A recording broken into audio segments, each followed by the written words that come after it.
श्री क्षेत्र येरमाळा येथील येडेश्वरी बाईसाहेबांच्या दरबारात मी देवीच्या दर्शनासाठी कित्येक वर्षापासून जातोय, पण अलीकडे मला काहीतरी नवीनच पाहायला मिळालं.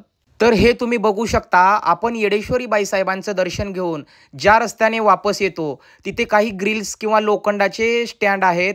तर त्याला काही भाविक भक्तांनी हे दोरे बांधलेले आहेत. तर मी त्यांना विचारणा केली की हे दोरे का बांधत आहात.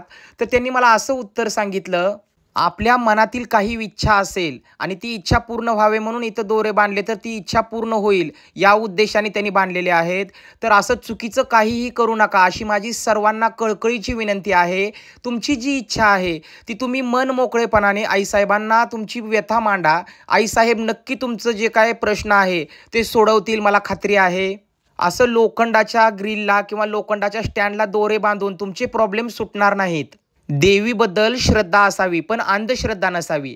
अशा या कृत्यामुळे काही भाविक भक्तांचा गैरसमज देखील होऊ शकतो की या देवस्थानामध्ये काही चुकीचा प्रकार होत असेल का, किंवा चुकीचे काही मागणं देवीला घालत असतील का भक्त हे असं दोरे बांधून. त्यामुळे आपल्या या चुकीच्या कृत्यामुळे आपल्या येडामाईचं नाव खराब होईल, असं कुठल्याही भक्तांनी करायचं नाही. आता मेन तुम्हाला सांगतो की हे जे काही दोरे किंवा हे जे काही कापड आहे देवीचं नाव लिहिलेलं, हे कशासाठी असतं.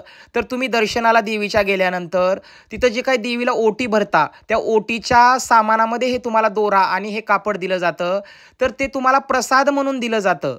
हे जे काही देवीचं नाव लिहिलेलं वस्त्र आहे किंवा चुनरी आहे, हे तुम्ही तुमच्या देवघरामध्ये देवीची चुनरी किंवा देवीचा एक प्रसाद म्हणून तुम्ही तुमच्या देवघरामध्ये घरी नेऊन ठेवायचा असतो तो कृपा आशीर्वाद.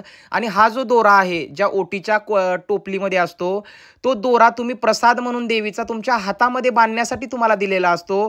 पण तुम्ही हातामध्ये न बांधता जो देवीने तुम्हाला प्रसाद दिलेला आहे तो तुम्ही इथंच असं कुठंही बांधता.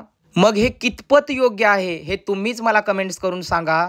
जर इथं देवीच्या दरबारामध्ये असं ग्रिलला दोरे बांधून जर तुमची इच्छा पूर्ण होत असती, तर येरमाळा देवस्थानने तशा पद्धतीचे तिथं सूचना फलक किंवा तशा पद्धतीचा निर्देश दिला असता आणि सर्वांनीच तशा पद्धतीचं कृत्य केलं असतं. पण अलीकडे या 2-3 महिन्यामध्येच हे कृत्य पाहायला मिळत आहे. आधीपासून हे नव्हतं, हे सर्वांनी लक्षात घ्या.